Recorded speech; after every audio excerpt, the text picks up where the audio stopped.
Hey, salut les ETF. Quand on parle d'investissement, on en entend souvent parler. Mais en vrai, on comprend pas grand-chose, hein. Alors moi au début, je pensais que ça voulait dire épargne tranquille et facile. Tu poses ton argent, tu respires, et ça travaille pendant que tu fais ta vie. Bon, en vrai c'est pas tout à fait ça. Mais l'idée n'est pas si loin. Parce qu'un ETF, c'est justement un moyen simple d'investir sans devenir un GOAT de la finance. Allez, je t'explique.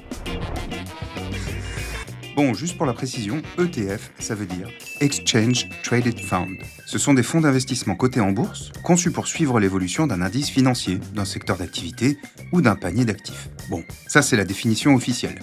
Mais pour t'aider à y voir plus clair, parlons plutôt playlist. Et ouais, un ETF, c'est un peu comme écouter de la musique. Acheter une seule valeur boursière, c'est comme écouter le même morceau en boucle. Un ETF, c'est souvent la playlist complète. Avec les ETF, tu peux investir dans plein d'entreprises d'un coup, au lieu de mettre tout dans le même panier. Et attends, comme sur ta plateforme de streaming préférée, tu peux trouver plein de playlists différentes. Il y a la playlist CAC 40, 100% artistes français.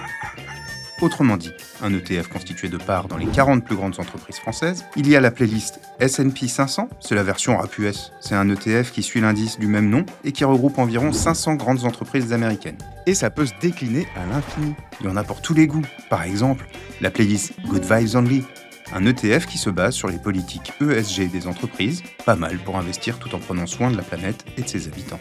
Ok, mais alors, comment je peux me lancer ? Eh ben, rien de plus simple. Tu peux acquérir des ETF, soit avec l'ouverture d'un compte titre ordinaire, soit avec un plan d'épargne en action. Rapproche-toi de ton conseiller bancaire. Il te conseillera et t'accompagnera pour l'ouverture d'un de ces deux outils d'investissement. Et te voilà lancé.